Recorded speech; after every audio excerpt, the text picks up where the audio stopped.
Hello everyone, welcome back to another video on how to fix online. In today's video, I am going to show you how to fix login problems with Apply Texas account.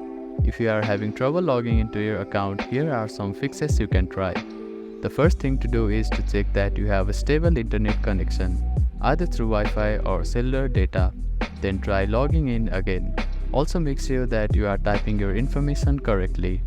The second step is to clear your browser cache and cookies. Sometimes stored data in your browser can cause login issues. To do this, open your browser and click on the three dots at the bottom right corner.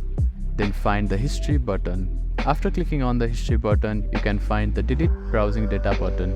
Click on it, then select the time range as all time. Now click on Delete Browsing Data and confirm it once again. After that, your browser cache and cookies will be cleared. Then simply try logging in again. You can also try updating your browser. Open your App Store or Play Store and search for your browser. Check if there are any updates available for the application. You will see an update button. Tap on it to download the latest version of it. If the issue still persists, try accessing the login page using a different web browser or device. I hope these fixes helped you to get logged into your account. If none of the above steps resolve the issue, reach out to the Apply Texas customer support for assistance. They may be able to provide further troubleshooting steps and help you solve your problem. If you have any questions, please let me know in the comments below. Do not forget to like and subscribe for more helpful tips and tutorials. Thank you for watching.